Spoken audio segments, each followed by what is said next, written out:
인사드리고 다시 시작하도록 하겠습니다. 오늘 많이 와주셔서 너무 감사하고 일요일날 이번 투자 설명회는 여기 보신 것처럼 2023년 유망산업 7선입니다. 그런데 지금 이 시기에 이 문제를 가지고 온 이유는 이렇게 크게 두 가지가 있습니다. 금리 인상과 중간 선거. 아시겠지만 FOMC 할 때마다 중간 그 정보표를 통해서 올해 혹은 내년에 금리가 어디까지 올라갈 수 있는지에 대한 힌트를 FOMC에서 주고 있습니다. 그런데 그게 이제 올해 같은 경우에는 금리 인상이 3번 나왔습니다. 다음 주 수요일 21일 이제 0.75% 정도 강한 금리 인상을 예상하고 있고, 그다음 11월 초에 또 한 번 있습니다. 그때는 한 0.5 정도 하지 않을까. 지금은 일단 그렇게 예상하고 있고, 그다음 또 한 번 나왔을 때는 0.25 정도 하지 않을까. 그래서 올해 기준금리가 마지막에는 한 3.75에서 4% 정도 되지 않을까. 그리고 인플레이션이 어느 정도 되는지 이제 봐가면서 내년 1분기나 상반기에 조금 더 오를 수도 있고 아니면 멈출 수도 있고 이런 전망입니다. 그리고 중간 선거가 있습니다. 미국의 바이든 공화당이랑 민주당 그동안의 정치와 관련된 그런 평가를 하는 자료죠. 11월 초에 있습니다. 그렇기 때문에 이 민주당이나 공화당 누가 될지 정확하게 누가 장악할지 모르는 그 상황에서는 항상 역사적으로 변동성이 생겼습니다. 그래서 큰 변동성이 이 11월 초까지 해서 이 금리 인상과 중간 선거가 좀 강하게 움직이는 이런 사이클이 이제 거의 끝나가기 때문에 이제 그런 것들도 좀 알려드리고, 이제 그게 끝나면 11월부터 본격적으로 막 주식시장이 올라간다는 말씀을 드리는 건 아니고, 이런 거시경제상의 이제 러시아가 만든 그 전쟁 위기 빼고 나면 이런 큰 악재가 어느 정도 이제 더 이상 크게 커질 가능성이 좀 낮아지는 상황이기 때문에 지금 준비했습니다. 그리고 형들의 코스톨라니에 대해서 그럼 좀 시작해 보겠습니다. 이번에 이것을 가져온 이유는 크게 두 가지입니다. 앞에서 이제 보여드렸던 것처럼 큰 핵심은 요거 두 가지를 설명드리려고 앙드레 코스톨라니와 관련된 이야기를 가져왔습니다. 하나는 이제 최근에 코로나 위기와 관련된 것들도 있었고, 러시아 위기와 관련된 것들도 있었고, 예전에 뭐 트럼프가 정권을 잡으면서 거시경제 분위기가 바뀐 것도 있었고, 그런 것들처럼 뭔가 이제 증시가 굉장히 싸질 때가 있고 비싸질 때가 있고 그런 사이클이 있다는 겁니다. 그런 사이클 때 우리가 엄청 위험하다고 모두가 공포에 휩싸였지만 우리가 거기에서는 어떤 호재가 다시 시작되면서 강하게 매수할 수 있는 타이밍이 있고, 또 반대로 지금 시장에서는 일반 투자자들의 분위기가 너무 좋지만 너무 고평가됐기 때문에 매도를 하고 이제 다음 투자를 기다리거나 투자의 방법이나 전략을 바꿔야 될 상황이 있다는 겁니다. 그리고 두 번째는 아까 주인과 계획, 이것을 경제와 주식시장에 비교를 했습니다. 그래서 이제 이 주인이라고 하는 뭐 경제 혹은 이 주식시장, 기업의 가치는 그대로이지만 이제 거시경제 상황이 안 좋아졌다가 좋아졌다가 하면서 왜 주인을 기준으로 걔가 앞으로 갔다 뒤로 갔다 하는 상황이 생기는 것처럼 이제 그런 상황이 생긴다는 겁니다. 이런 것들을 좀 더 유의해서 투자를 하고 이제 그런 굉장히 이런 새로운 사이클이 시작되는 타이밍, 이제 주식시장이 싸져 있는 타이밍을 잘 잡아서 아까 말했던 것처럼 좋은 주식을 사서 뭐 농담을 좀 보태서 이야기하면 수면제를 먹고 자라, 계속 자라는 말은 아닙니다. 끝나는 사이클이 있기 때문에 그 사이클에 잘 맞춰서 투자를 해야 된다는 겁니다. 그리고 두 번째는 이제 하워드 막스라는 분의 이야기를 좀 가져왔습니다. 이분은 지금도 미국에서 200조 정도를 운영하고 있고 투자와 마켓 사이클의 법칙이라는 책으로 굉장히 유명하신 분입니다. 근데 이분도 항상 어떤 이제 논제를 시작할 때 먼저 이야기를 하시는 게 이 사이클에 관련된 이야기입니다. 역사는 되풀이되지 않지만 일정한 운율을 가지고 있다. 그래서 우리는 그 운율을 읽어내면서 투자를 해야 한다라는 이야기를 하고 있습니다. 그래서 아까 말했던 맥락이랑 비슷합니다. 기업의 상황은 이제 유사하지만 이제 거시경제 상황, 그 기업을 둘러싸고 있는 글로벌 환경이 어떻게 변하느냐에 따라서 아까 개가 주인을 기준으로 해서 앞으로 갔다 뒤로 갔다 하는 것처럼 그 사이클이 계속 만들어지는데, 그 사이클을 잘 활용을 해서 이제 매수 타이밍, 매도 타이밍을 잘 잡아야 된다는 말씀을 드리는 겁니다. 그래서 저번에 요거를 하나 가지 더 하고, 그래서 최근에 좀 이슈들을 보면 우리나라의 기업들이 경제가 요즘 안 좋다, 성장, 경제 성장률이 작년에는 1%, 2% 성장률이 있었는데 이번엔 마이너스 1 이렇게 된다라는 이야기들이 있어서 경기 침체 이런 이야기를 나오는데, 그런데 생각을 해보면 삼성전자도 그렇고 그 다음에 LG화학도 그렇고 우리나라 대부분의 기업은 우리나라가 굉장히 작지만 우리나라 매출보다 글로벌에서 벌어들이는 돈들이 훨씬 많습니다. 그렇기 때문에 우리는 우리나라 시장 말고 거시 경제 분위기, 글로벌의 분위기가 어떻게 바뀌어가고 있는가에 계속 신경을 써야 됩니다. 여기 보시면 이제 미국과 중국이 크게 대립하고 있는 모습을 아실 수가 있습니다.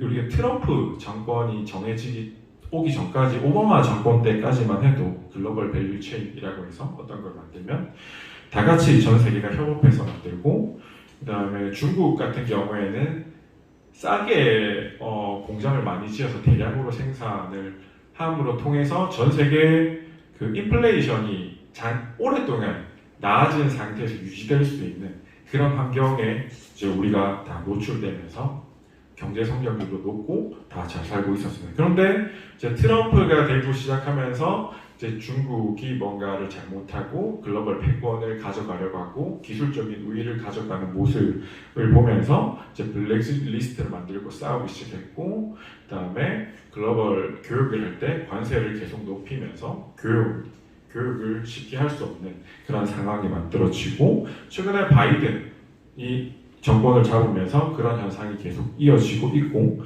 그러니까 거기다가 러시아가 가세하면서 이제 그런 현상들이 훨씬 더 가속화되고 있습니다. 그래서 그런 분위기가 우리나라 같은 경우에는 대부분이 많은 수출을 통해서 이제 기업이 경제를 성장시키는데, 이제 그러한 부분에서 최근에 마이너스가 나오고 있는 모습들이 이어지고 있습니다. 그래서 세계 경제 금융위기가 있었는데 2008년까지는 경제만 공부하면 됐었다라는 그런 이야기. 그 뒤에 최근에는 테슬라도 나오고 여러 가지 기술 경쟁력이 뛰어난 기업들이 나오면서 그런 기술들 공부를 많이 했었어야 되는데, 최근에는 그거보다 이제 글로벌에서 힘을 가지고 있는 이제 정치적인 상황을 더 유심히 봐야 되는 그런 흐름으로 바뀌어가고 있습니다.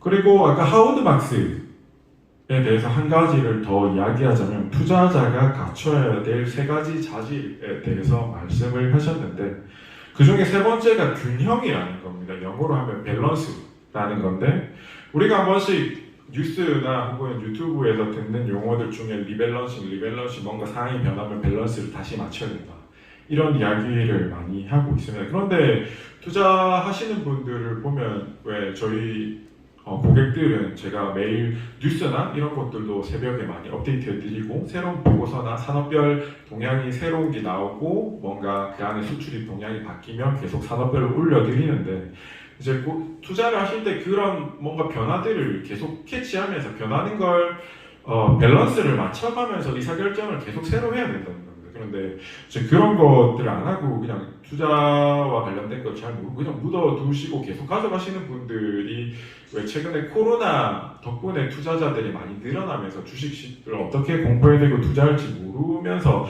가져가는 경우가 많아서 지금도 이제 말씀드리는 게 밸런스를, 새로운 정보들이나 변하는 것들을 계속 이제 체크하고 공부해가면서 밸런스를 다시 계속 의사결정 과정을 새로 맞추면서 이제 투자를 해야 된다는 걸 좀 강조드리고 싶습니다. 그래서 저번에 이제 6월 18일이었죠. 6월 말에 그때 당시에 이제 러시아가 만들어준 변화와 기회, 러시아가 이런 변화를 지금 글로벌에서 만들어줬고, 이런 변화가 생겼는데 여기에 이런 기회가 있다라는 걸 주제로 해서 설명회를 열었고 그때 당시에 메인이 이제 러시아와 관련된 것, 그 에너지와 관련된 것, 그린 산업과 관련된 것들이었습니다. 그래서 그때 기준을 설명드리고 태양광이나 풍력이나 뭐 이런 것들이 수익 최근에 상승률이 굉장히 좋았습니다. 다들 많이 들어보셨겠지만 그런 러시아로 시작된 유럽의 에너지 위기, 미국의 에너지 위기 이런 것들 때문에 이제 유럽에서는 리파워 EU라는 그 신재생 에너지와 관련된 정책적으로 나라에서 돈을 많이 투자를 해서 인프라와 관련된 그런 것들이 있었고 미국도 이제 그런 BBB 법안이라든지 인플레이션 감축안이라든지 그런 게 있었습니다. 저번 설명회 때 했던 걸 간단히 좀 정리를 해드리면 러시아 원자재가 세계 점유율이 얼마나 되고 그 중에서도 특히나 유럽 의존도는 이렇게 100%를 다 유럽에서 수입하는 나라도 있습니다. 그렇기 때문에 어떤 위험한 지경에 놓였고 그 다음에 이러한 파이프라인이 연결된 그런 이야기들이나 중국과 인도 간의 관계가 바뀌고 있는 것들에 대해서 설명을 드렸고 그 다음에 우리가 한 작년 재작년까지만 해도 이제 탄소를 중립시키고 그린 에너지를 많이 써야 된다라는 기조가 전 세계적으로 나가고 있었는데 이런 에너지를 못 쓰는 러시아 덕분에 에너지를 못 쓰는 상황이 되면서 LNG나 원유를 못 쓰다 보니 LNG 가격이 엄청 오르고 LNG 대신에 원유를 쓰고 원유 대신에 다시 석탄을 떼고 하면서 원유 가격도 오르고 석탄 가격도 엄청 오르고 이제 그런 현상이 생기고 그 다음에 비료와 곡물 가격도 오르고 그다음 여기에 이런 것들 때문에 유럽에서 이제 리파워 EU라는 법안도 만들고 미국에서는 빨리 지금 우리도 너무 급하다. 에너지 가격이 계속 오른다. 그런데 태양광 패널 가장 빠르게 우리가 에너지를 당장 공급할 수 있는 방법이 태양광입니다. 태양광에 패널 설치만 하고 인프라만 연결하면 1년 안에 이제 태양광을 연결할 수 있기 때문에 그런데 이제 미국에서 이제 관세를 높여놨기 때문에 그걸 제대로 못하고 있었고 이제 그거를 미국에서 2년간 관세를 없애는 법안을 이제 제시하면서 이제 태양광과 관련된 수출입이 굉장히 늘어나기 시작했죠. 그리고 최근에 이제 BBB 법안이라는 게 인플레이션 감축법으로 바뀌어서 발의가 되면서 이 안에는 4,370억 달러 정도가 되는 이제 정부 예산이 집행될 것으로 예정되어 있는데 대부분이 에너지 보안이나 기후 변화 대응과 관련된 그런 것들이 들어와 있습니다. 그래서 최근에 그 이후로 이제 지금 여기 보시면 7월, 8월, 9월에 주가의 변화만 나타내놨습니다. 여기 태양광, 하나솔루션, 현대에너지솔루션 상승률이 굉장히 좋았고 CS윈드, 상강, M&T 이런 기업들, 풍력 조리 기업들도 상승률이 굉장히 좋았고 그 다음에 여기서 이제 인플레이션 감축 법안에서 또 주요하게 나오는 게 친환경 차량, 전기차를 구매할 때 이제 보조금을 많이 주는 거죠. 그리고 그래서 최근에 LG에너지솔루션이나 우리나라가 이제 글로벌에서 굉장히 잘하는 2차전지 기업들의 주가가 굉장히 좋았습니다. 요거에 대해서 좀 이따가 세부적으로 또 말씀을 드릴 거고 이제 그때 당시에 또 이야기했던 게 이제 이 과거 7, 80년대의 미국의 증시를 기초로 이제 나타낸 건데 밑에 파란색이 나스닥이고 위에 빨간색이 요즘에 문제가 되고 있는 소비자 물가지수 CPI입니다.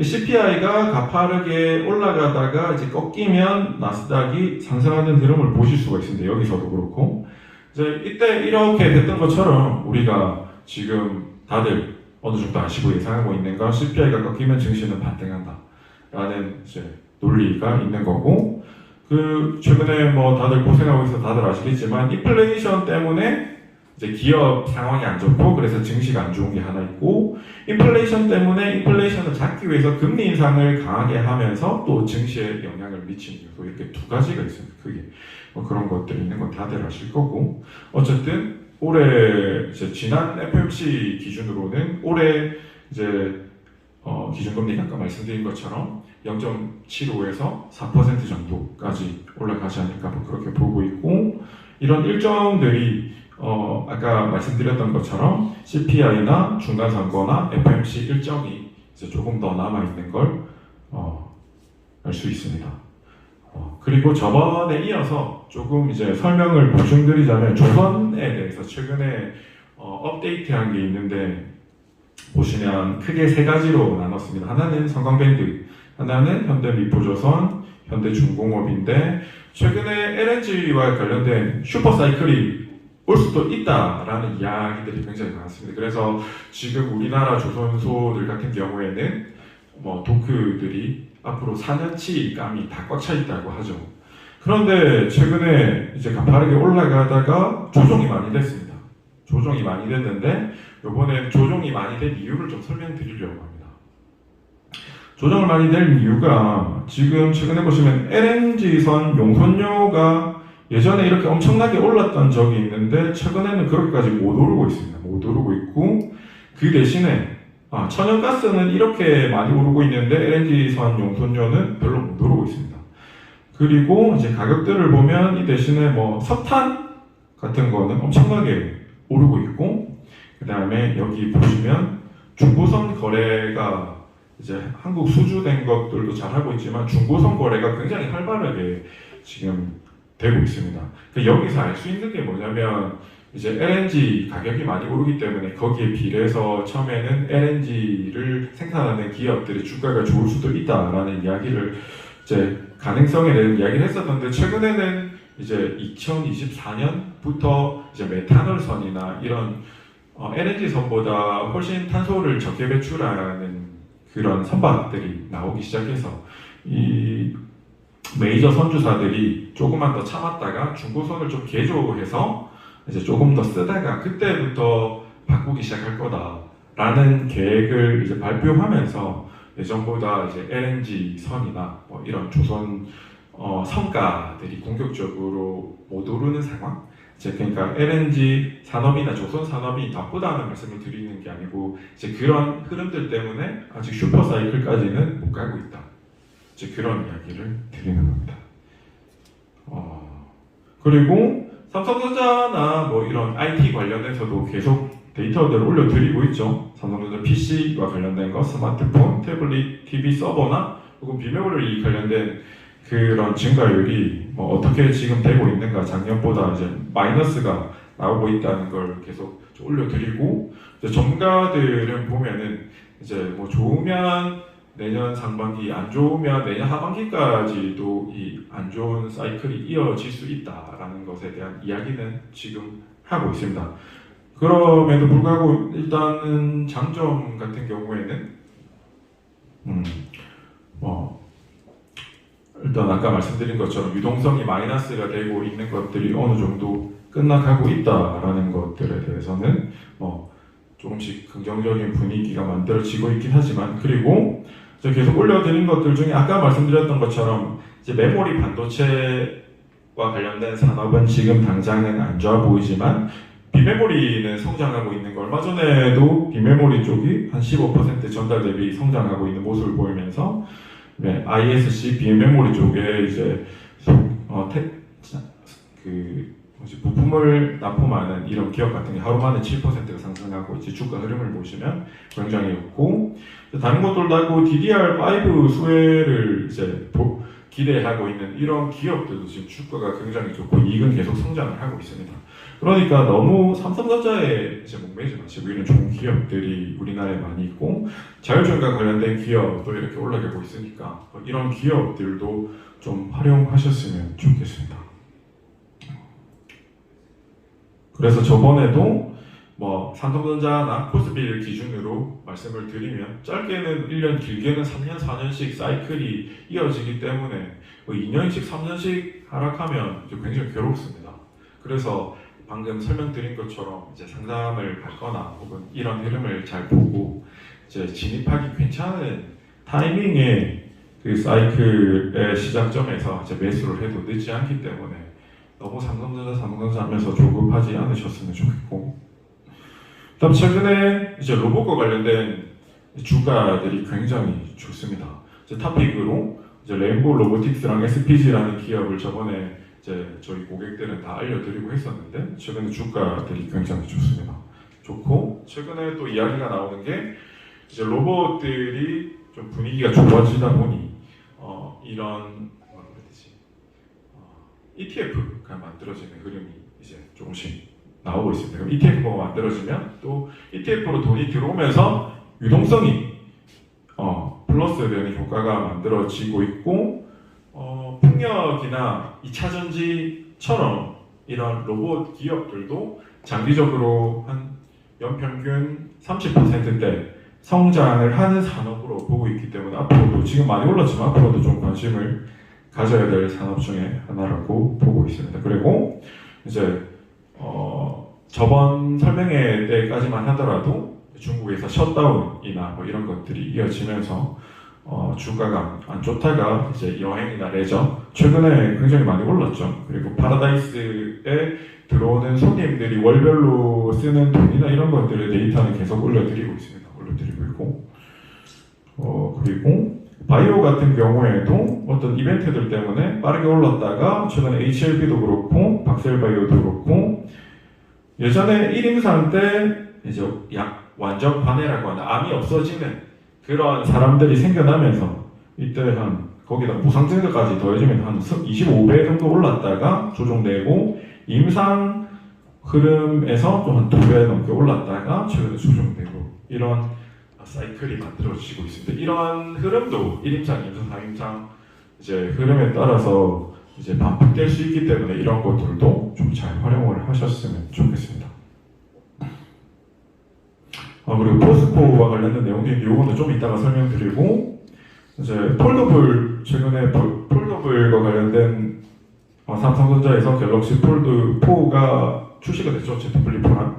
그런데 이제 기대보다 좀 분위기가 안 좋아서 최근에 주가는 안 좋고 그래서 이것도 좀 가지고 있다가 매도를 했습니다. 매도를 했고 그리고 지금부터는 아까 말씀드린 것처럼 이제 다음 주에 FOMC가 있고 그 다음 11월 초에 또 FOMC가 한 번 더 있고 중간 선거가 있는데 이제 그거 끝나고 나면 러시아가 지금 전쟁을 하고 있는 그거를 빼고 나면 조금 거시경제 분위기가 조금 더 나아질 수가 있다라는 그런 일단 가정을 하고 그래서 연말부터 한 11월 달부터 해서 내년까지 좀 우리가 살펴볼 만한 그런 기업들에 대해서 준비를 해보았습니다.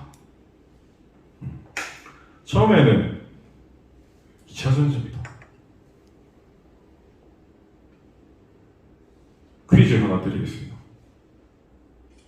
이 차의 이름이 뭔지 아시는 분? 상품 드리겠습니다.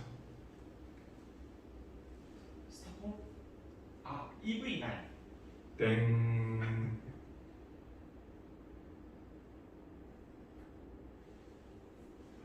차 좋아하시는 거 없습니까? 포스터. 네? 포스터. 땡. 자, 그러면 차 이름을 잘 모르시니까 어느 브랜드인가 브랜드 이름을 아시는 분 상품 드리겠습니다. 차 브랜드 몇 개 없죠? 찍어 보십시오. 용기를 내서 GMC. 손 들고 찍어 보십시오. 네. GMC. GMC. 아닙니다. 차 브랜드. 브랜드. 차 브랜드 몇 개 없습니다. 포드. 땡. 허머. 손 들고. 아, 맞습니다. 허머. 별건 아니지만 살림에 요게 GM에서 만든 이제 GMC 허머 EV입니다. 전기차로 만들어지는 건데 이게 대충 보시면 굉장히 큽니다. 사진이 좀 작게 보이는데 사람 실제로 옆에 보시면 굉장히 크거든요. 이제 미국에서는 이런 큰 차를 좋아합니다. 우리가 흔히 이야기하는 픽업 트럭. 이제 미국에서는 이런 픽업 트럭이 과거에 이제 내연기관 차일 때 60% 이상이 픽업 트럭입니다. 그런데 크기가 굉장히 큰데 이걸 좀 나중에 보여드릴 거고 여기 앞에 보시면 LG 에너지 솔루션이라는 게 있죠. 그러니까 여기서 이제 상징적으로 좀 설명드릴게. 본격적으로 이제 미국이 전기차가 양산이 시작되고 이 차가 나오자마자 10분 만에 완판됐습니다. 10분 만에 완판됐고 주문이 그리고 아까 말씀드린 것처럼 굉장히 큽니다. 그렇기 때문에 우리나라 보통 아이오닉 7 이런 차들보다 배터리 용량이 3배가 들어갑니다. 그래서 본격적으로 이제 내년부터 이제 미국의 전기차 2차 전지 시장이 커질 거라는 거고, 미국의 대부분의 배터리 셀이나 혹은 그 양극재나 이런 안에 들어가는 이제 그런 부품들을 보면 최근에 상반기까지만 했을 때 총 15개 중에 13개가 다 우리나라 기업들과 조인트 벤처를 한 것입니다. 그래서 우리나라들 2차 전지 수혜가 크고 아까 보여드린 것처럼 주가가 그렇게 계속 반영되고 있는 겁니다. 이걸 조금만 보여드리겠습니다. 얼마나 큰지. 앞에도 트렁크가 있고 이런 게 되죠? 짠. 이런 게 되죠? 맞고요. 이거 나와. 네, 이렇게 한 거. 그다음에 이상하게 차체 거기까지가 어렵네. 엄청나게 큽니다. 크기가. 야. 이게 사람이 야. 되는 이 차가 부서지면 안에도 너무 좋을 것 같아요. 저거를 레저용으로 위에 뚜껑을 다 이제 제거할 수도 있고 이게 뭔 거야? 치마는 그 제조사가 레저용으로도 쓸 수가 있고 충종감. 하여튼 뭐 그렇습니다. 넘어갔습니다. 그래서 이제 2차 전지를 계속 좋게 보는 이유는 내년부터 본격적으로 미국 2차 전지 전기차 시장이 성장한다는 거고, 2023년 이제 GM, 포드, 스텔란티스 이런 미국의 대형 브랜드들이 전기차 양산을 본격적으로 시작하고, 2025년에는 미국에서 우리나라 2차 전지 점유율이 한 70% 정도 이상을 하고 있습니다. 그리고 세 번째, 미국 전기차 2차 전지 용량은 아까 말씀드린 것처럼 오른쪽 표에도 나옵니다. 우리나라나 뭐 유럽, 중국 그런 보통 차들보다 2배, 3배 용량이 큽니다. 그리고 밑에 보시면 미국 주요 전기차 출시 일정이 있는데 2023년부터 2024년 이렇게 라인업이 쭉 증가하는 모습을 보실 수가 있습니다. 그리고 최근에 또 흐름 중에 하나는 이런 광물, 2차 전지 배터리에 들어가는 광물에 대한 이야기들이 굉장히 많이 나오고 있고, 특히나 이 리튬 같은 경우에는 최근 20개월 동안 가격이 한 8배, 7배 이렇게 올랐습니다.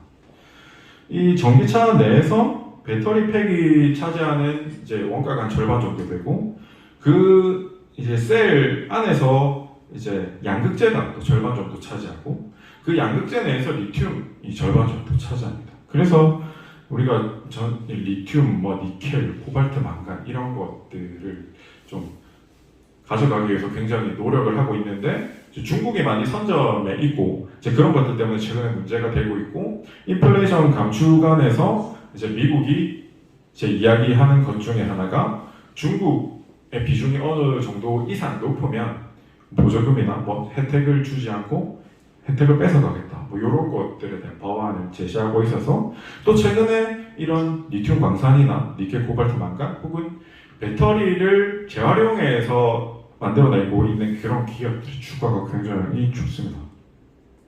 그걸 하기 전에 저는 또 포스코와 관련된 이야기를 하나 또 드리겠습니다.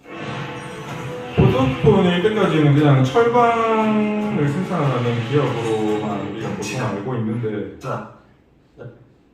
다른 곳에 존재하는 우리가 찾아갈 곳은 수도 부에노스아이레스에서 비행기로 2시간, 다시 경비행기로 40여 번을 더 가야 하는 이쪽에 보시면 큰 4,000m의 소금 호수가 있습니다. 그런데 이 소금 호수 옆에 이 리튬을 여기서 정제해서 생산을 할 수가 있는데, 전 세계 70% 이상의 매장량을 가지고 있고, 죽은 남자들이란 뜻의 이곳은 그리고 여기서 이제 포스코가 탐사를 해가지고 지금은 한 3,000억인가 정확히 기억 안 나는데 그걸 주고 샀는데, 더 탐사를 해보니까 조 단위로 매장량이 들어가 있어서 저번에 굉장히 전 세계에서 가장 분위기가 자원을 좋습니다. 그리고 세계 여기거든요, 여기. 매장량의 74%가 매장돼 있다. 4분의 3이 여기 매장이 되어 있습니다. 이 월이 생산의 활로를 개척한 것. 이런 곳에서 이렇게 포스코 2018년 그룹이 이렇게 정제를 하고 있고, 가장 먼 90%를 해야 되는데요. 어쨌든 그렇습니다. 그래서 결론을 말씀드리면 포스코 같은 경우는 다들 아시겠지만 이제 철강과 관련된 산업을 주로 하는 기업인데, 그리고 시가총액이 한 20조 정도 되고 연 매출이 작년 올해 기준으로 한 80조 정도 예상을 하고 있습니다. 그런데 지금 아까 리튬 이 가격이 굉장히 강하게 오르고 있다는 걸 말씀드렸죠. 그리고 조 단위로 여기에 매장량을 우리가 확보를 했는데 여기에 이제 2024년이 되면 리튬 생산이 연간 10만 톤을 할 수가 있다고 합니다. 10만 톤이면 이제 3개월 전 리튬 가격을 기준으로 계산을 해보니까 7조 정도가 됩니다. 7조 정도가 되고 그럼 요것을 이제 포스코 케미칼이 우리 LG 에너지 솔루션이나 뭐 이런 기업에 양극재와 흑극재를 대고 있는데 2024년 기준으로 100% 포스코 케미칼의 리튬으로 쓸 수가 있습니다. 뭐 그런 호재들이 있고 그리고 그런데 이런 호재들이 있는데 최근에 또 안 좋은 이슈가 생겼죠. 이 물난리가 나가지고 다 잠겨서 요것도 말씀드렸고 저도 여기 샀다가 여기서 팔았습니다. 이 이슈가 나서 이제 요거 공시 나온 것도 올려드렸죠. 이게 지금 매출액 대비 23%나 되는 라인이 일단 중단이 됐고 그래서 한 3개월 정도 못할 수가 있다. 그럼 매출액이 떨어지겠죠. 그럼 그런 이슈들 때문에 떨어졌고 이거는 이제 일시적인 이슈이기 때문에 만약에 이제 포스코에 투자를 하실 분이라고 하면 포스코 같은 경우는 배당도 많이 나오니까 이런 걸 잘 활용해놨다가 포스코가 요즘에 또 잘 하고 있는 것 중에 자사주 매입도 하고 있죠. 매입 소각도 하고 있기 때문에 이제 어느 정도 선에서 잘 잡아서 이런 리튬으로 수익을 낼 수 있고 뭐 이런 것들의 성장력까지 가져갈 수 있다는 거죠. 그래서 아까 보여드렸던 것처럼 그런 기업들 최근에 금양도 요것도 요 밑에서 알려드렸는데 최근에 한 4배 정도 상승했습니다. 4배 정도 상승했고 우리나라 LG 에너지솔루션, 삼성엑스의 다음으로 2170 배터리를 개발하고 나서 좀 있다가 이렇게 주가가 터졌습니다. 터졌고 그렇습니다.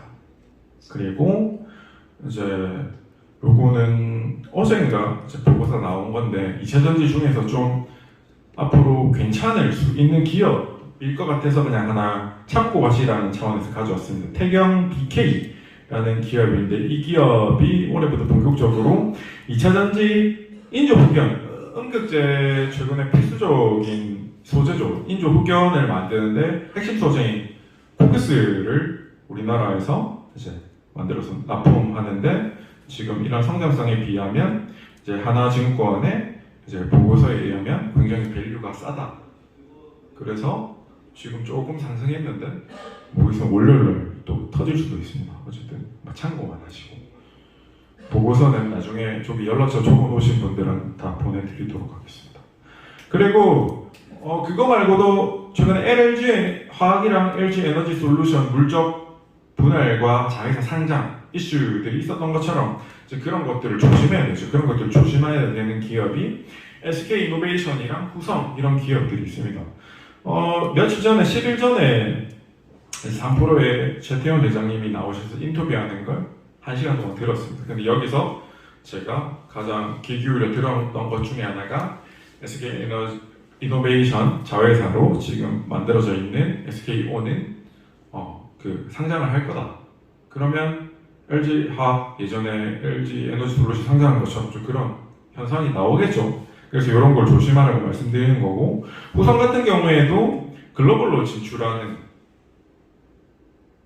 자회사를 만들어서 분할을 해서 여기 보시면 나중에 어디겠지 상장을 할 거라는 계획이 발표가 났습니다. 이런 걸 좀 주의하셔야 되고 자 그런데 우리가 또 아까 말씀드린 것처럼 사이클이 있다죠. 우리가 기업에 투자를 하는 거는 지금보다 6개월 뒤, 1년 뒤, 2년 뒤 얼마나 더 강하게 성장할 수 있을까라는 것을 보고 투자를 해야 되는데 이 성장이 계속될 수는 없습니다. 어느 정도 가다가 인기점이 오면 꺾일 거고 여기서 이제 보고 있는 뷰는 이제 2024년 상반기 정도 되면 어느 정도 성장률이 꺾이기 시작할 거다. 그렇기 때문에 그런 것들 성장률을 계속 확인하면서 즉 꺾일 때쯤에 되면은 또 밸류가 낮아지고 주가 매도가 나올 수가 있겠죠. 즉 그런 것들을 염두에 두고 이게 아까 말씀드린 것처럼 투면제를 먹고 죽을 때까지 잘하는 말이 아닙니다. 이게 아주 낮아진 가격, 아주 낮아진 그런 상태 혹은 고성장이 시작되기 전에 사서 그런 사이클 성장이 어느 정도 강하게 오는 그런 사이클을 수익하고 잘 매도를 해야 된다는 말씀을 드리는 겁니다. 그리고 두 번째는 바이오시밀러와 관련된 겁니다. 글로벌 1위 바이오시밀러 기업 문제입니다. 아시는 분? 아시는 분? 셀트리온. 손들어. 셀트리온. 땡! 글로벌 1위 바이오시밀러 기업. 네, 맞습니다.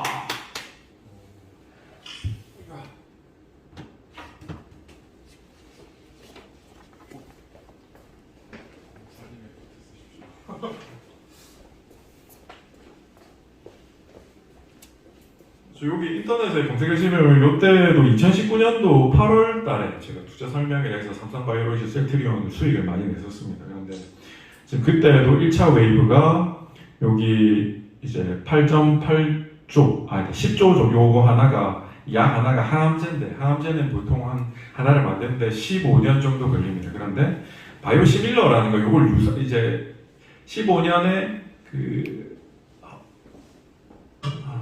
특허 기간이 끝나고 나면 유사하게 만들어서 팔 수가 있습니다. 그걸 잘하는 기업이 이제 우리나라 삼성바이오로직 셀트리온이죠. 근데 그때 당시에 그런 사이클이 시작되면서 요 약 하나가 1년에 매출액을 10조씩 만들어냅니다. 그런데 요걸 다 합한 것보다 지금 요게 2차 웨이브가 요게 한 30조, 요게 한 14조 정도 되니까 지금 더 큰 사이클이 기다리고 있습니다. 요게 내년 3분기부터 이제 시작된다고 합니다. 이제 애널리스트들이 말씀하시기를.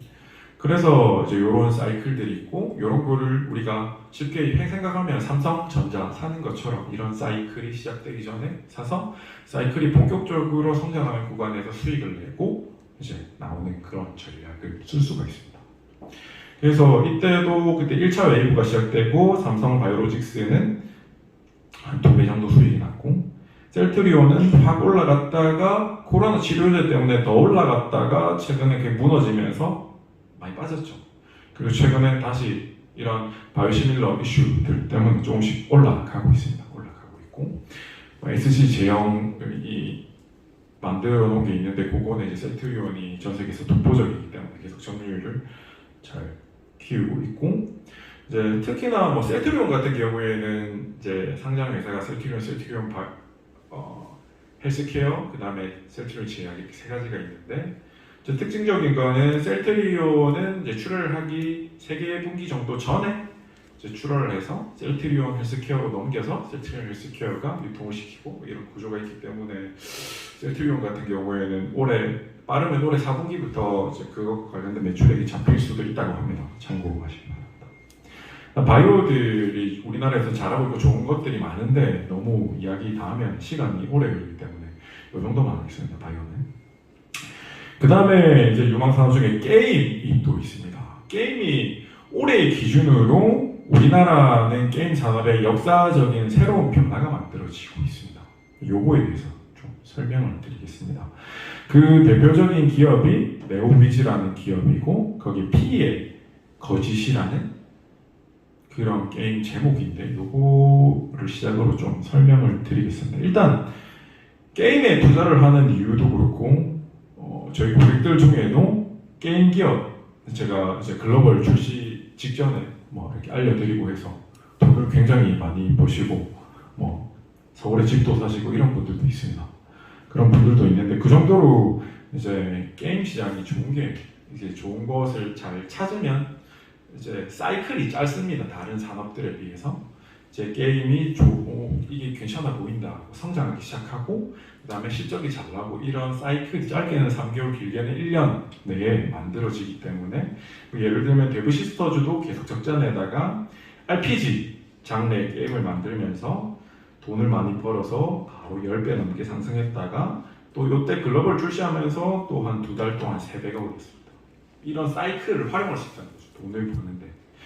그리고 위메이드도 이때 국내 출시하면서 좀 올랐다가 글로벌 출시하면서 10배 올랐습니다. 근데 이게 사이클 끝나면 빠르게 하락합니다.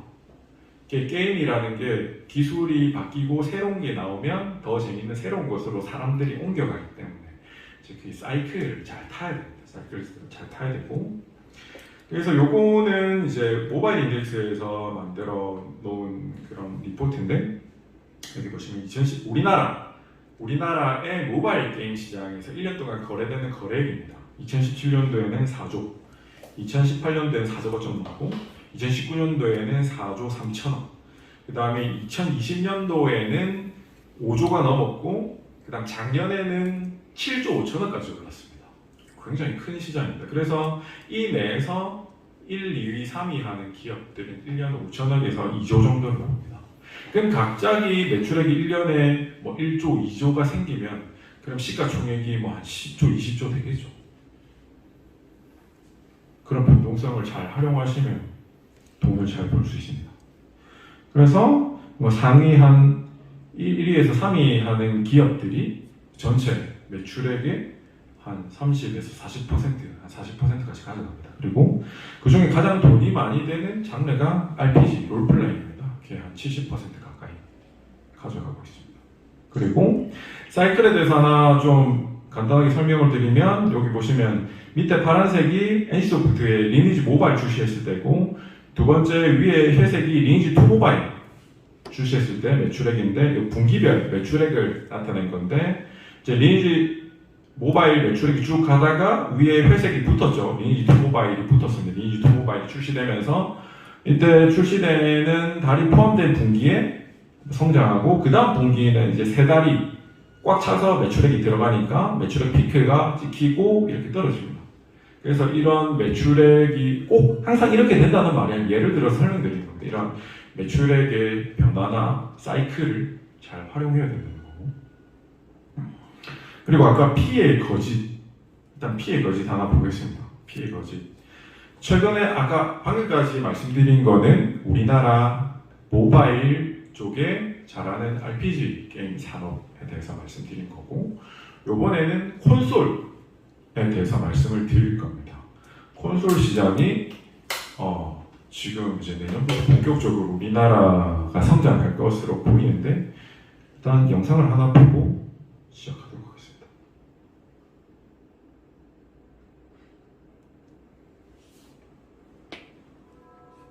요거는 얼마 전에 지난달 말에 게임스컴이라고 하는 독일의 유명한 게임 박람회에서 이제 이 네오위즈가 참가해서 플레이 영상을 플레이했는데, 요게 상관왕을 했습니다. 상관왕을 했고, 그래서 지금 기대를 굉장히 모으고 있고, 최근에 주가 상승률도 굉장히 좋습니다. 우리나라는 다들 아시겠지만 이 모바일 시장, IT 시장, 그 다음에 통신망 이런 게 굉장히 잘 돼 있어요. 그래서 어디서도 모바일이 잘 터지죠. 그런데 왜 해외는 아직 그 정도 수준이 안 됩니다. 미국도 유럽도 그렇고. 그 대신에 이 콘솔 시장, 플레이스테이션 같은 그런 콘솔 시장이 굉장히 발달이 돼 있거든요. 그거에 대해서 좀 이따가 또 자세하게 설명드리겠습니다.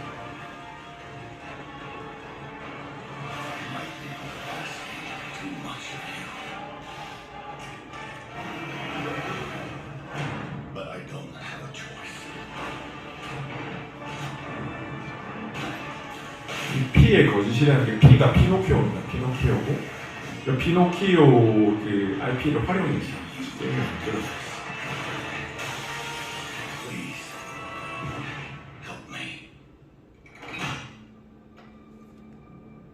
기존에 플레이되고 있는 여러 이제 게임들이랑 좀 차별화된 게 이런 IP 그리고 이런 캐릭터들의 독창적인 것들, 스토리나 이런 것들이 좀 잘 짜여져 있는 것 같습니다. The stage is set. The light shines brightest in the darkest of times. All right, buddy, I'm here for you. Don't worry.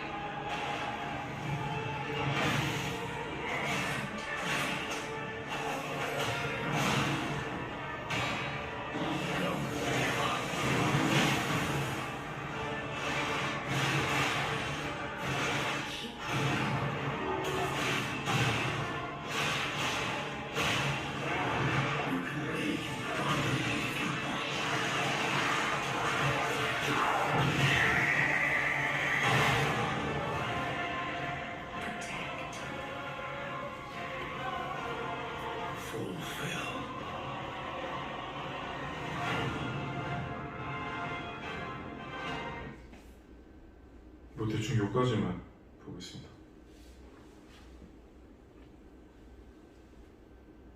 그래서 이게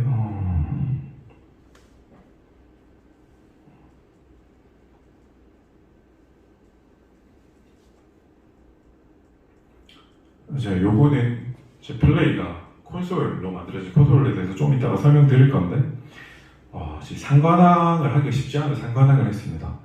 베스트 롤 플레잉 게임, 그러니까 RPG, 아까 돈 되는 RPG 게임, 그리고 두 번째가 모스트 원티드 소니 PS 게임. 이게 PS가 그 플레이스테이션이거든요. 전 세계에서 가장 많이 플레이가 되는 돈이 되는 이 플레이스테이션, 이 플랫폼을 통해서 만드는 건데, 이 역사적으로 보면 이 소니 플레이스테이션 상을 줬다는 이야기는 이 소니에서 이 플레이스테이션에서 본격적으로 홍보를 해서 사람들한테 팔 거다라는 메시지가 담겨 있습니다. 그리고 세 번째 베스트 액션 어드벤처 게임 상, 세 가지가 있었고, 두 번째는 그래서 과거 5년 동안 이 소니 플레이스테이션 게임상을 수상한 5개 정도 얘가 누적 1000만 장 이상 판매를 올렸고, 여기 보시면 10일 만에 1000만 장, 2주 만에 1000만 장 이렇게 팔았던 기업들이 있습니다. 지금은 애널리스트들이 좀 아직 어떻게 될지 모르기 때문에 보수적으로 추정을 해서 신한 같은 경우에는 250만 장 정도 파는 기준으로 이제 목표가를 한 6만 1,000원 정도를 예상을 하고 있는데 지금 가격이 3만 원대에 있습니다. 그리고 출시는 여기서 내년에 여름을 넘기지 않고 출시할 거다라고 이제 회사에서 이야기를 했고 아직 정확하게 확정되지는 않았습니다. 참고하시고, 항상 그렇듯이 이제 정확하게 일정이 정해진 게 아니기 때문에 이게 출시가 좀 더 빨리 될 수도 있고 좀 더 딜레이 될 수도 있다는 거 참고하시면 됩니다. 그리고 지금 분위기가 계속 안 꺼지고 좋은 게, 지난달에는 독일에서 유럽 게임쇼, 그다음에 지금 어제까지인가 오늘까지인가 일본에서 게임쇼, 그다음에 다음 달에는 미국에서, 그 다음 달에는 우리나라에서 합니다. 이렇게 세계를 돌면서 지금 쇼에 참가를 하면서 홍보를 하고 있습니다.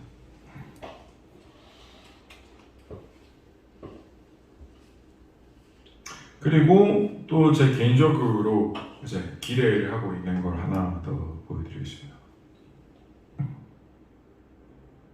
이거 NC소프트예요. 다들 아시겠지만 NC소프트는 우리나라의 1위 RPG 게임 회사입니다. 압도적으로 1위하고 리니지 2, 모바일 리니지 W 이런 걸로 1위를 하고 있고, 그래서 그런 IP들을 활용을 해서 지금 콘솔 버전으로 한 3년, 5년 정도부터 계속 프로젝트를 해서 최근에 4분기 출시하려 했다도 미뤄졌고 내년 상반기 때 출시를 할 예정이라고 합니다.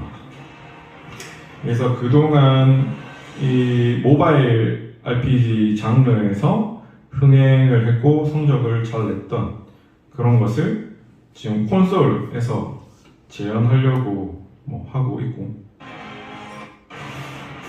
이렇게 전투도 하고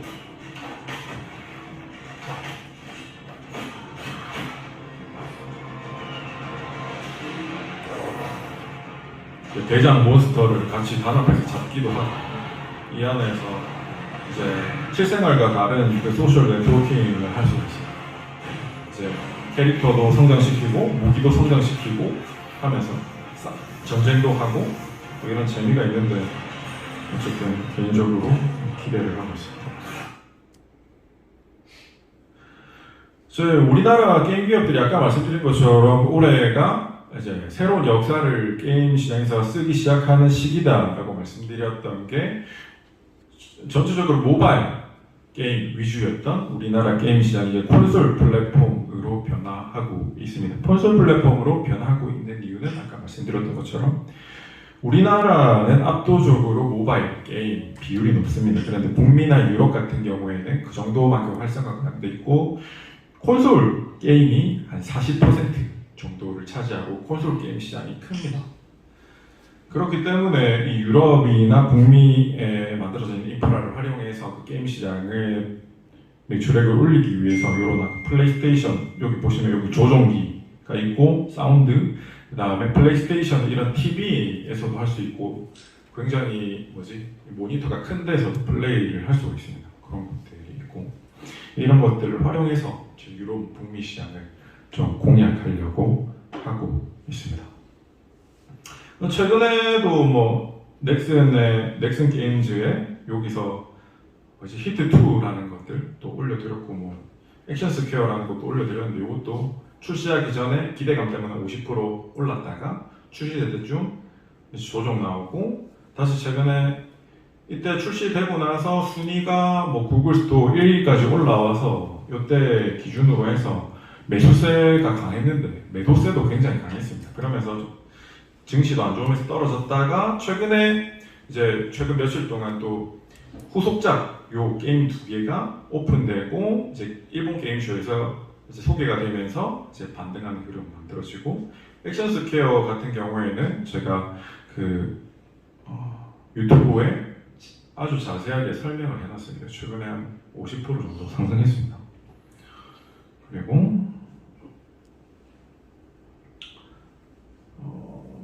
조금만 설명드리면 우리가 다 아는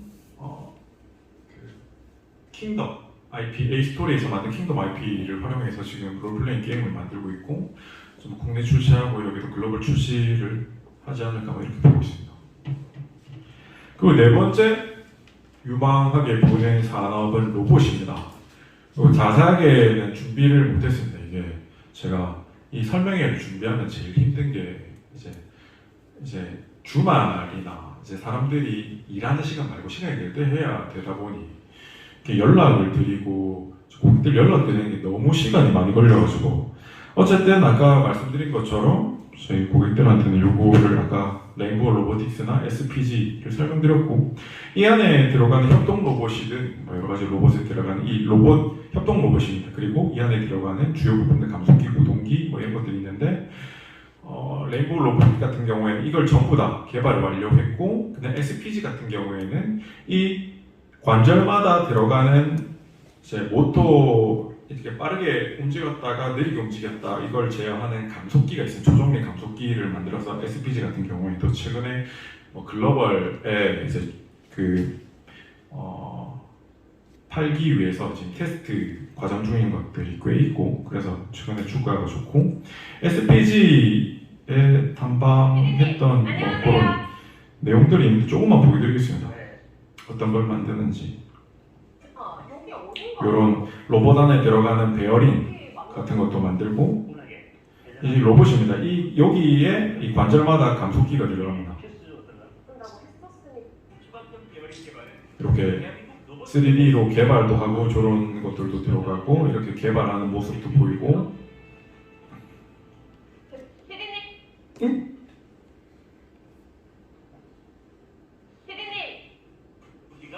이렇게 로봇 보이시죠? 움직이는 거 이런 것들에 들어갑니다. 저런 부품들이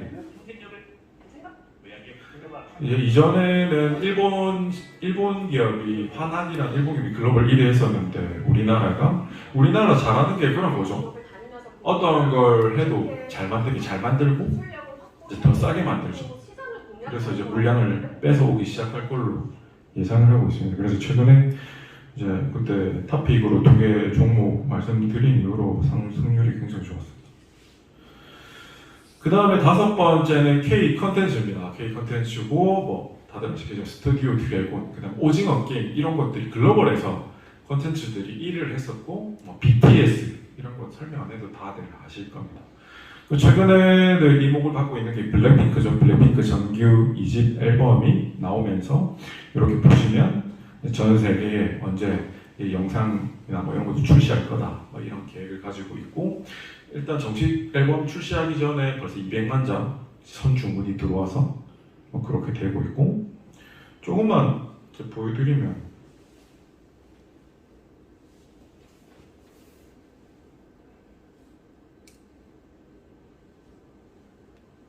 넘어가겠습니다. 시간 관계에서 어쨌든 이런 영상인데 최근에 보시면 유튜브의 뮤직비디오 조회수가 이게 조회수가 얼마인지 보이십니다. 3억 명이 넘었습니다. 3억 명이 넘었고 일주일 만에 2억 명이 넘었습니다. 조회수가.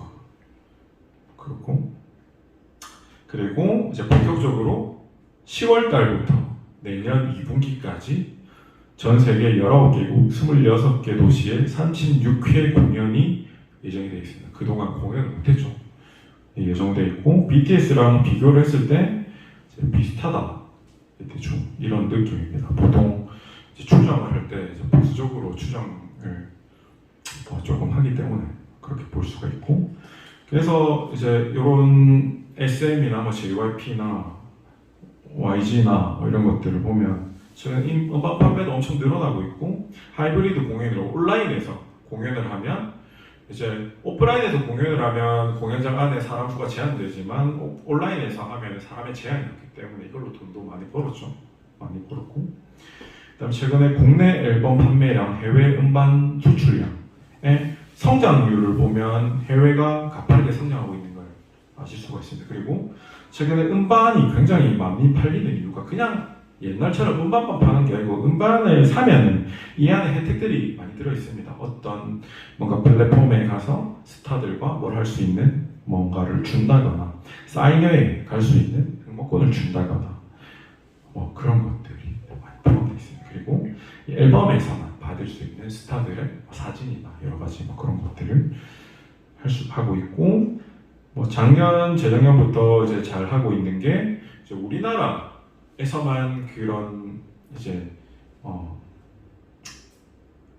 그런 스타들을 발굴해서 하는 게 아니라 일본에서 JYP 같은 경우에는 재작년에 리주라고 했었죠. 일본에서 오디션을 해서 일본 사람들만 모아서 일본에서 이제 이런 스타들을 걸그룹을 배출하고 이런 것들이 전 세계적으로 이제 우리나라 엔터사에서 진행을 하고 있고 굉장히 잘하고 있습니다. 글로벌 기업이 되고 있는 거죠. 제 가장 뭐 그래프상으로는 차트상으로는 잘 성장하고 있는 JYP고 SM 같은 경우에는 최근에 이수만 사장이 뭐 매출액이 6%인가 굉장히 많은 양을 자기가 창립했다는 이유로 수치하는 그런 약간 좀 비합리적인 것이 있었는데 자회사를 만들어서 이걸 자산운용사에서 이제 지적을 해서 요거를 이제 바로잡기 위한 검토를 하고 있으면서 어제 한 20% 정도 올랐고 그다음에 이제 여기다가 이제 불을 놓을 게 바로 이겁니다. K-pop ETF. 미국 시장에 우리나라 K-pop ETF가 만들어졌습니다. 그러면 ETF에 돈이 들어오면서 이 관련된 기업들이 또 오를 수가 있습니다. 여기 하이브, CJEN, JYP, 네이버, 카카오, SM엔터, YG, 스튜디오 드래곤, 뭐 CJ, CGV, 아프리카 TV 이런 기업들이 들어가 있습니다.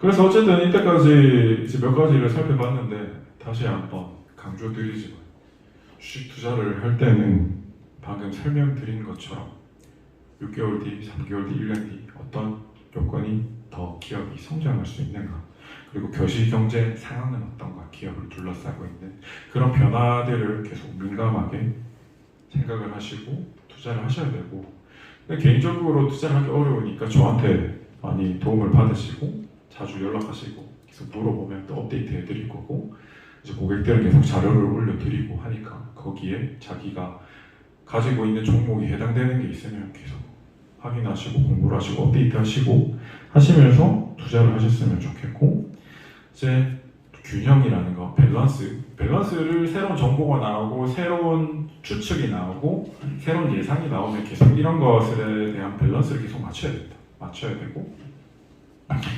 그리고 이제 투자는 직접 투자하는 방법도 있지만 또 공모펀드에 가입하는 방법도 있고 사업펀드에 가입하는 방법도 있고 채권을 하는 방법도 있고 투자를 하는 방법은 여러 가지가 있습니다.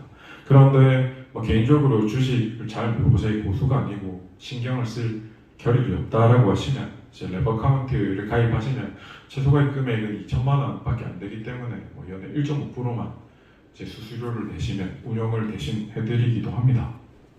그래서 이런 분들도 잘 활용하시고 뭐 생각해 보시면 직접 투자를 잘 못하시는 분들도 많고 또 특히나 이제 투자를 할 때 이제 성향을 보면 부동산 마인드나 혹은 부동산에 투자해 보셨던 분 증권 투자를 잘 못하십니다.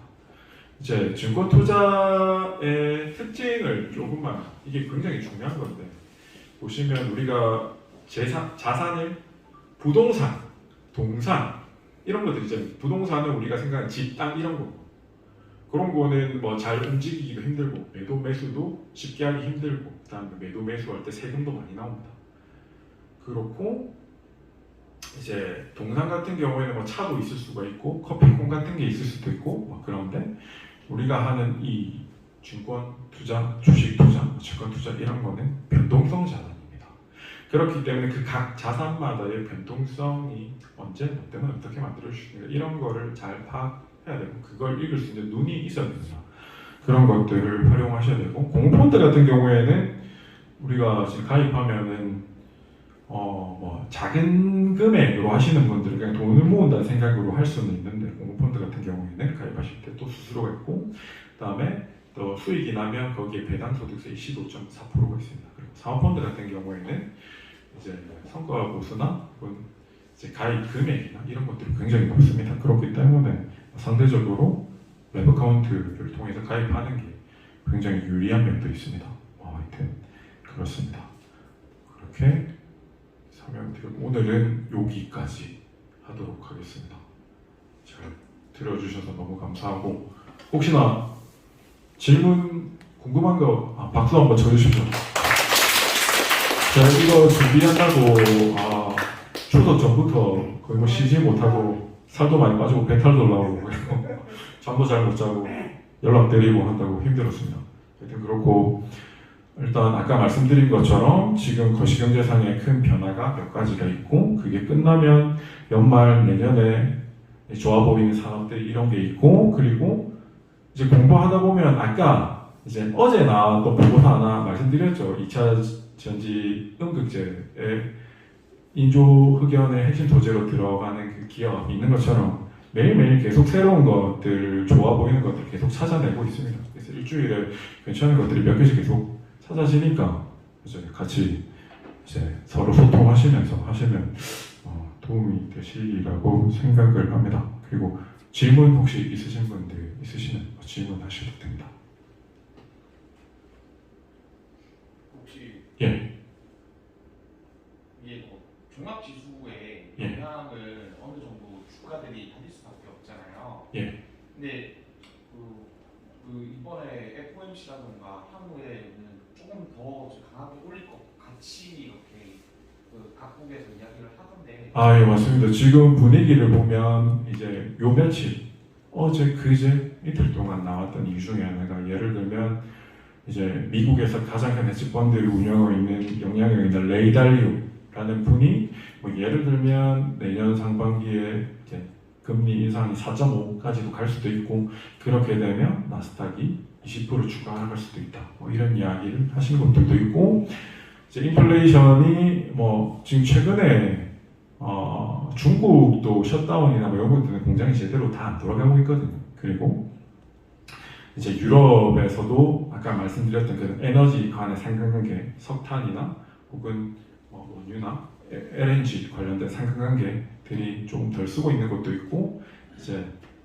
미국, 유럽 같은 경우에는 평소에 쓰는 것들에 비해서 뭐 절반 정도밖에 안 쓰고 있다더라고요. 그런 수요들이 평소보다 작아서 일단 유지되고 있긴 한데 겨울에 또 본격적으로 난방 수요가 생기면 또 가격이 오를 수도 있고 그런 불확실한 부분은 아직까지 있습니다. 그러니까 그런 것들을 계속 새로운 뭔가 지표가 올라오거나 이런 것들은 계속 업데이트를 하셔야 되고 또 본격적으로 이야기하시는 분은 뭐 6% 금리가 6%까지도 올릴 수도 있다. 가능성에 대한 이야기입니다. 그게 올린다는 이야기가 아니고 뭐 그렇게 될 수도 있다는 이야기들은 있는데 제 생각에는 거기까지는 안 올릴 것 같고 이게 생각해보면 다들 아시겠지만 그 반대로 지금 인플레이션 목표치가 예전에 이제 중국에서 전 세계 공장을 역할을 하면서 인플레이션을 맞췄던 그런 상황에 맞춰져 있는 2%대의 이제 미국 연준의 인플레이션 목표치인데 이제 인플레이션 목표치를 지금 이제 글로벌 상황은 그렇게 되지 않기 때문에 3%나 4%까지 올려야 된다. 그런 이야기가 나오고도 있기 때문에 제 생각에는 그게 타당할 수 있다고 생각하기 때문에 인플레이션 목표치가 올라가면 이제 그런 것들 같은 경우에는 우리 이 증시 호재로 작용할 수도 있거든요. 그리고 최근에 나오고 있는 게 미국과 유럽의 통화 수업과 관련된 이야기들도 좀 나오고 있고, 그러니까 이런 지금은 이제 정확하게 거시경제 상황을 정확하게 어떻다고 말씀드릴 수가 없습니다. 올라갈 수 있는 환경, 내려갈 수 있는 환경이 골고루 지금 만들어져 있기 때문에 그렇고, 다들 아시겠지만 이 인플레이션이 이제 연준이 돈을 굉장히 많이 찍어내고 그 기간은 너무 오래 가져가면서 거품이 만들어지고, 그다음에 이 평소와 비슷한 상황에서 만들어지는 게 아니라 그 전쟁 상황에서 만들어지는 거기 때문에 이제 조금 평소 이제 FOMC에서 사고하는 것과는 이제 두들성이 있다는 거 참고하시면 될 것 같습니다. 혹시 또 질문 있으십니까? 랩 어카운트 관련해가지고 예. 궁금한 게 이게 저게 이제 그러면은 뭐 아까 그 제가 살짝 듣기로는 최소 금액이 어느 정도 있는 거예요? 최소가 금액이 2천만 원. 그러면은 최소 금액이 2천만 원이고 최대 금액은 제한이 없죠? 예, 제한이었습니다. 언제든지 해지할 수 있고 주식하는 것처럼 언제든지 팔 수 있고. 아, 그것도 바로바로 해결해야 된다. 예, 환급 수수료도 없습니다. 궁금한 게 그러면은 최소 기간이 뭐 그런 거 없습니다. 언제든지 가입하고 언제든지 해지할 수 있습니다. 그거에 대한 수수료나 뭐 약정이나 뭐 이런 게 있나요? 예, 그거는 제 기본 수수료랑 성과고 수수료는 있는데 그거는 나중에 또 자세하게 말씀드리도록 하겠습니다. 예. 또 하나 궁금한 게 예. 약정 이런 건 없죠? 위약금이나 약정? 그런 거 전혀 없습니다. 알겠습니다. 아주 편하게 가입하고 해지할 수 있습니다. 혹시 또 궁금한 거 있으십니까?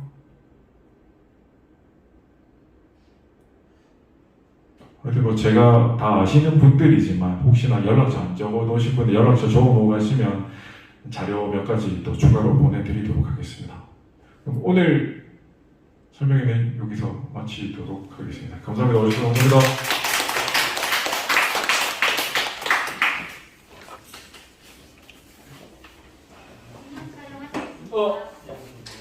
촬영 촬영할까요? 촬영 한 번만 도와주십시오. 기록을 남겨야 돼서.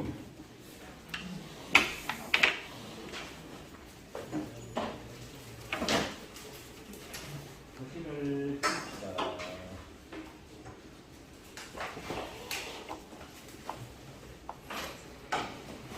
요즘 그래도 외제하시네.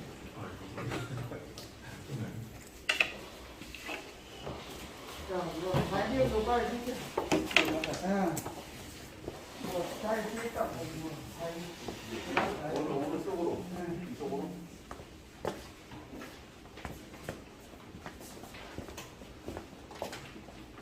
잠시만요.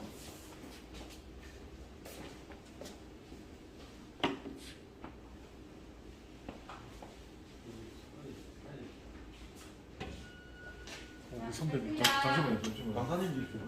선배님 화장실 가셨습니다. 이 여러 사람이 화장실 가신 걸 기다리면 부담스러우시죠?